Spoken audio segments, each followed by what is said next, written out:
Assalamualaikum warahmatullahi wabarakatuh. Perkenalkan, nama saya Fitri Holila Siregar, kelas 12 MIA 3 SMA 1 Padanggola. Sesuai judul yang ingin saya bahas adalah demokrasi parlementer. Demokrasi parlementer ialah sistem pengorganisasian dalam suatu negara dengan adanya tanggung jawab kepada lembaga legislatif untuk melakukan pembentukan kabinet kerja dan melakukan pemilihan presiden dan wakil presiden.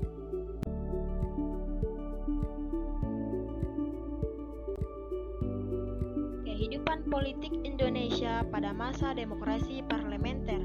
Program kerja: 1. Meningkatkan keamanan dan ketertiban. 2. Konsolidasi penyempurnaan susunan parlementer. 3. Penyempurnaan angkatan perang. 4. Memperjuangkan masalah Irian Barat. 5. Ekonomi rakyat sebagai fondasi ekonomi nasional. Hasil kerja: 1. Masalah keamanan dalam negeri DITII, Andi Ajis, APRA, dan RMS. 2. Kegagalan dalam perundingan masalah Irian Barat membuat Natsir mengembalikan mandat.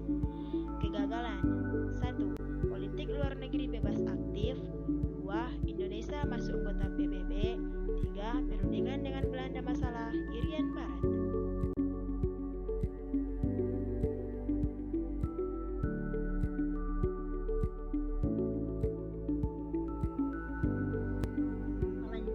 Kabinet Sukiman 26 April 1951 sampai 1952.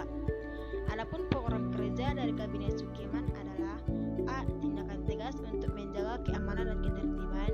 B. Memperbaharui hukum agrarian untuk kesejahteraan petani. C. Mempersiapkan pemilu. D. Memperjuangkan Irian Barat ke dalam wilayah RI. Dan hasil kerjanya adalah: A. Hambatan kondisi keamanan. B. Perseteruan berbagai elemen politik. C. Permasalahan dengan politik luar negeri Indonesia. Kegagalan: penandatanganan Mutual Security ACT dengan USA membuat Kabinet Sukiman dianggap tidak netral dan memihak blok Barat, sehingga DPR menggugat kebijakan tersebut dan Sukiman mengembalikan mandat.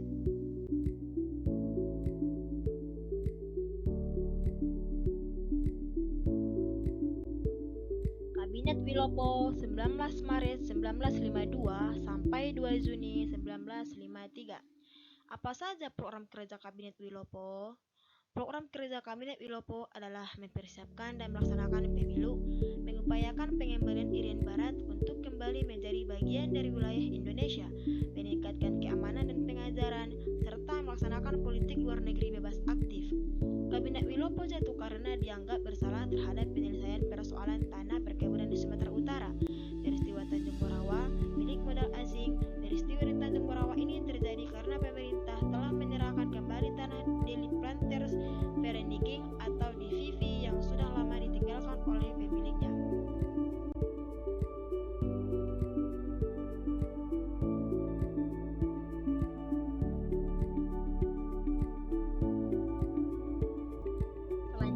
Kabinet Ali Sastrawami Jojo 1, 31 Juli 1953 sampai 24 Juli 1955. Program kerja dari Kabinet Ali Sastrawami Jojo 1 adalah: A. Memperoleh penyelenggaraan pemilu.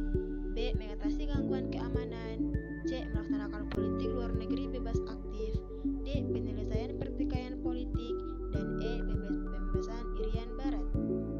Hasil kerja: A. Dibentuknya panitia pemilu. B. Sukses menyelenggarakan KAA di Bandung. C. Hubungan dengan Cina membaik. Dan kegagalannya adalah: A. Memperjuangkan Irian Barat ke dalam wilayah RI. B. Munculnya berbagai pemberontakan. C. Konflik dituduh TNI AD yang terus berlanjut dengan mundurnya AH Nasution digantikan Bambang Suge.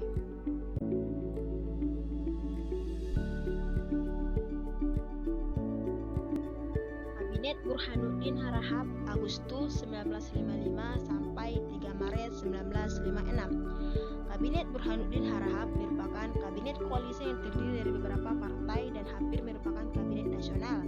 Karena jumlah partai yang tergabung dalam koalisi, kabinet ini semua berjumlah 13 partai. Kabinet ini bertugas pada tanggal 12 Agustus 1955 sampai 24 Maret 1956. Hanya saja, penyebab tertujunya Kabinet Burhanuddin Harahap adalah karena kurang mendapatkan restu dari Presiden. Jadi, kegagalan Kabinet Burhanuddin Harahap bukan karena keretakan yang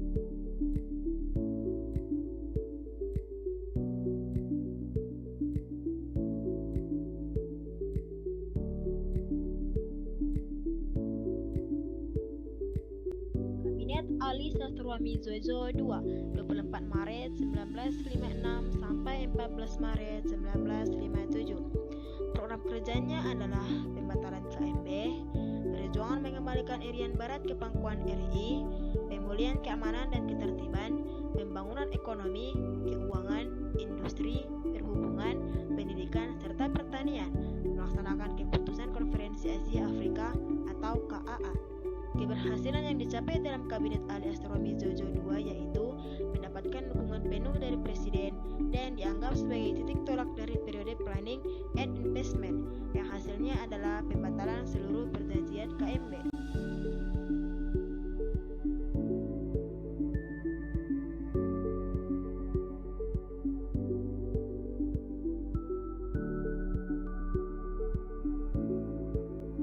Kabinet Juanda atau Kabinet Karya 9 April 1957 sampai 10 Juli 1959. Kabinet Juanda merupakan jaken kabinet dengan beban tugas yang harus dijalankan adalah perjuangan membebaskan Irian Barat dan menghadapi keadaan ekonomi dan keuangan yang memburuk. Di masa Kabinet Juanda, kegagalan utama adalah kegagalan konstituante dalam membentuk undang-undang dasar baru. Hal ini lebih disebabkan kondisi politik di negara yang tak stabil, ditambah dengan munculnya gerakan-gerakan yang mengancam ketertiban dan keamanan Indonesia dan faktor terdapatnya sikap mementingkan golongan atau partai. Apa tugas Kabinet Juanda? Kabinet Juanda melanjutkan perjuangan membebaskan Irian Barat dan menghadapi keadaan ekonomi dan keuangan yang buruk, membentuk Dewan Nasional, normalisasi keadaan Republik Indonesia, melanjutkan pembatalan Konferensi Meja Bundar atau KMB.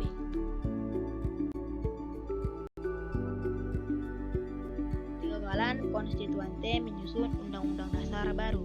Konstituante beranggotakan 550 orang berdasarkan hasil pemilu mulai bersidang 20 November 1956. Untuk menyusun Undang-Undang Dasar dengan masa kerja tak terbatas, setelah 3 tahun bekerja, konstituante gagal membuat Undang-Undang Dasar baru disebabkan terdapat sikap mementingkan kelompok atau parpol yang ada dalam konstituante. Tidak ada konsensus di antara 3 kekuatan utama atau Nasakom. Kalangan ABRI mengusulkan agar kembali ke Undang-Undang Dasar 1945, namun gagal. Walaupun sistem voting selalu dimenangkan kelompok yang pro, tetapi tidak dipenuhi quorum 2/3 anggota sehingga hasil voting tidak dapat dilaksanakan.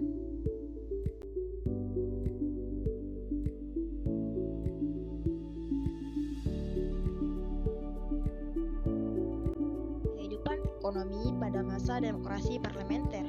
Pada masa parlementer ditandai dengan kebijakan nasionalisasi ekonomi.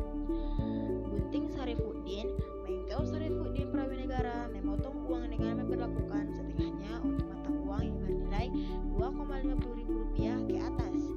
Untuk merangsang ekspor nilai tukar rupiah diubah dari 1 USD sama dengan Rp3,80.000 menjadi 1 USD sama dengan Rp7,60.000 untuk ekspor. 1 USD sama dengan Rp11,40.000 impor.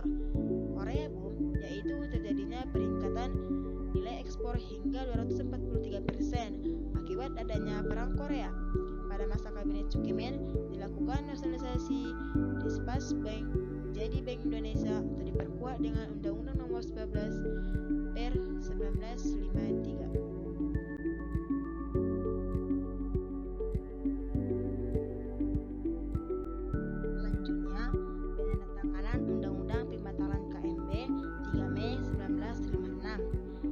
Berakibat berpindahnya aset modal pengusaha Belanda ke tangan pengusaha non-pribumi atau etnis Cina, dan sistem ekonomi gerakan Menteng, yaitu sebuah gagasan dari Dr. Sumitro Joyo Hadikusumo untuk melakukan pembangunan ekonomi baru atau mengubah struktur ekonomi kolonial ke ekonomi nasional, dan sistem ekonomi Alibaba atau Ali sama dengan pengusaha pribumi, Baba sama dengan pengusaha non-pribumi.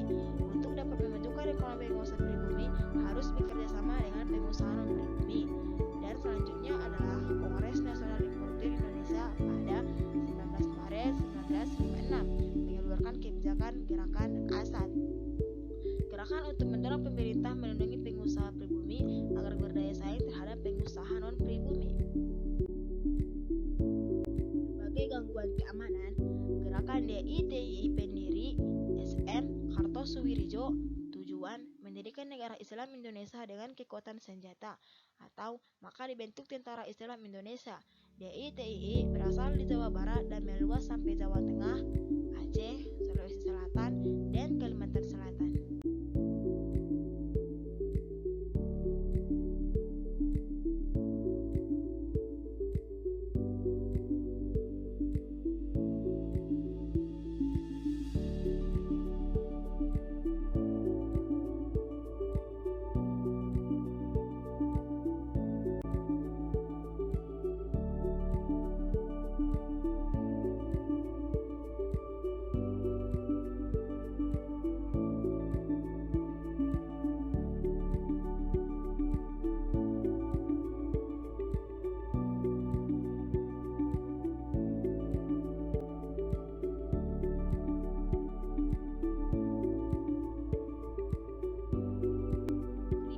Adalah foto-foto eksekusi Sekar Manzi Marinjan Kartowijoso di Pulau Ubi.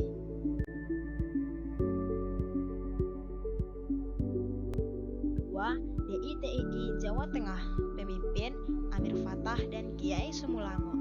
Amir Fattah bertugas mengatur penggabungan laskar ke dalam TNI sehingga dapat berkenalan dengan anggota laskar. Amir Fattah membujuk anggota laskar berbalik arah mendukung DITII SM Kartosuwiryo. Pusat kekuatan DITII Jawa Tengah berada di Tegal, Brebes, Kebumen pada tahun 1954. DITII Jawa Tengah dapat ditumpas.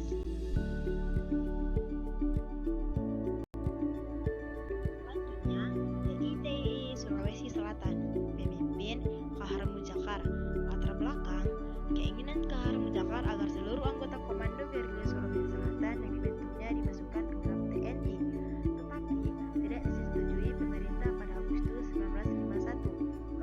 Dan pasukannya melarikan diri ke hutan pada 7 Agustus 1953. Kahar Mujakar bergabung dengan NII Kartosuwiryo. Operasi penumpasan DITII memakan waktu lama karena A. menampakkan rasa kesukuan sehingga berakar di hati rakyat, B. mengenal sifat rakyat setempat, C. dapat memanfaatkan alam yang sangat dikenal. Pada 3 Februari 1965, Kahar Mujakar tertembak mati dalam sebuah kotak senjata dan DITII Sulawesi Selatan dapat ditumpas. Dan 4. DITII Aceh, pemimpinnya adalah Daud Beureo atau Gubernur Aceh. Latar belakang, kekecewaan rakyat terhadap penurunan status daerah istimewa Aceh menjadi keresidenan dalam Provinsi Sumatera Utara. Pada 21 September 1953, Daud Beureo mengeluarkan maklumat yang isinya Aceh bagian NII Kartosuwiryo. Atas inisiatif KOL, Jasin diadakan musyawarah kerukunan rakyat Aceh pada 17-28 Desember 1962. Akhirnya, tercapai kesepakatan dan pemberontakan dapat diselesaikan dengan baik.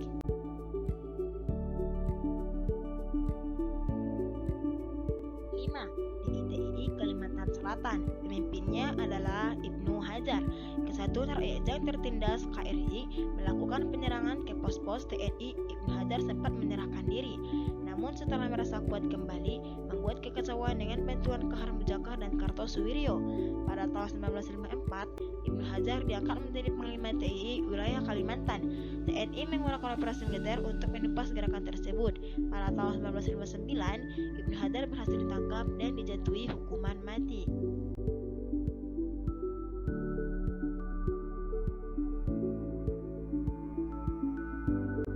PKI Madiun 1948, pemimpinnya adalah Musso. Latar belakang, kekecewaan terhadap kabinet Hatta yang tidak mengikutsertakan golongan sosialis komunis. Kedatangan Musso dan Musko membawa kebijaksanaan jalan baru. Musso yang merupakan politik kerjasama antara orang komunis dan politik anti-imperialis di bawah pimpinan kaum komunis.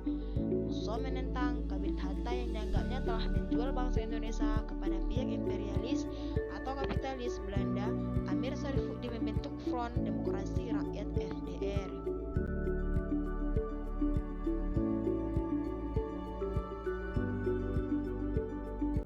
Pada 18 September 1948, FDR atau PKI mengambil alih kekuasaan di Madiun dan Pati lalu proklamasikan berdirinya Republik Soviet Indonesia. Pemerintah bertindak menumpas pemberontakan PKI dengan melancarkan gerakan operasi militer di bawah pimpinan Kolonel A. H. Nasution. Pada 30 September 1948, Madiun berhasil direbut kembali. Musso berhasil ditembak mati, sementara tokoh-tokoh lain seperti Amir Syarifuddin ditangkap dan dihukum mati.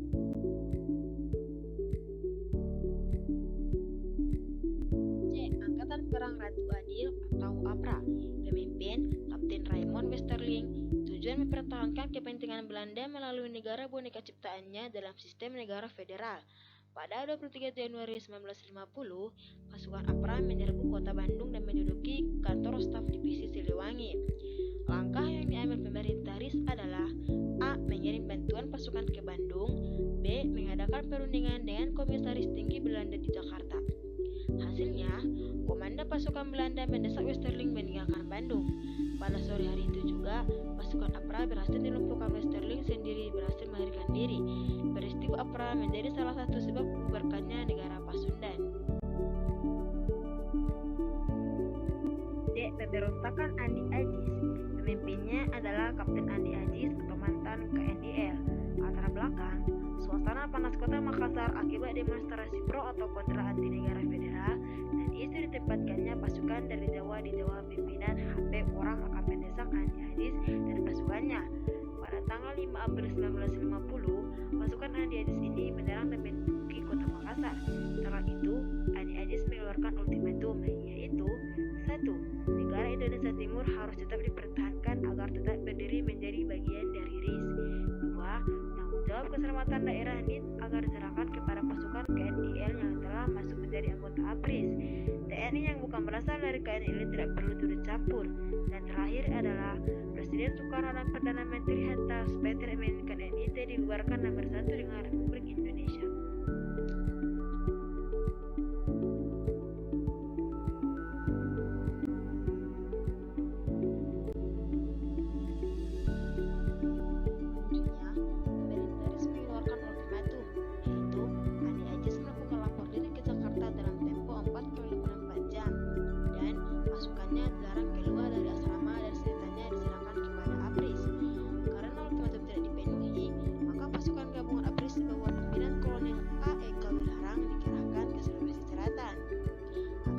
Mengerahkan kapal perang Hang Tuah, Banteng, Raja Wali, dan Angkatan Udara membantu dengan beberapa pesawat bom B-25 April 1950. Andi Ajis menyerah dan dibawa ke Jakarta. Pasukan Andi Ajis dibubarkan dan NIT melebur ke dalam RI. Sementara itu, tokoh yang tidak setuju ide pembubaran NIT bergabung dengan gerakan separatis Republik Maluku Selatan. Republik Maluku Selatan. Pendirinya adalah Mr. Dr. Kristen Robert Stephen Soumokil pada tanggal 24 April 1950. Dipromosikan Republik Maluku Selatan, pemerintah mengirimkan tokoh asal Maluku seperti Dr. Leimena, namun gagal. Soumokil bahkan meminta pengakuan dari Belanda, USA, dan Bunci.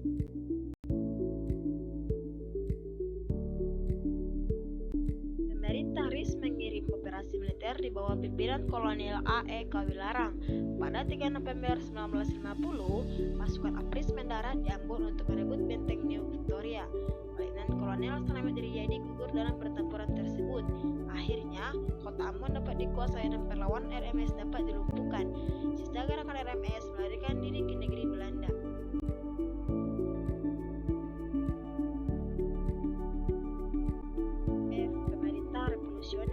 Republik Indonesia, Perjuangan Rakyat Setempat atau PRRI atau Permesta. Latar belakang: 1. Kondisi politik sistem parlementer titik mantap.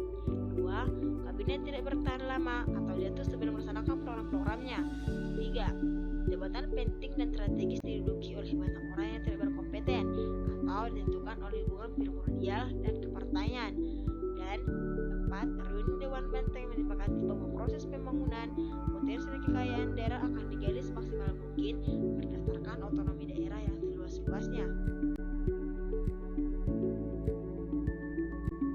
Tito Ahmad Hussein atau Ketua Dewan Banteng memutuskan untuk mengambil alih pemerintah Sumatera Tengah dari Gubernur Rus Mulyaharjo dengan alasan tidak berhasil membangun daerah Sumatera Tengah.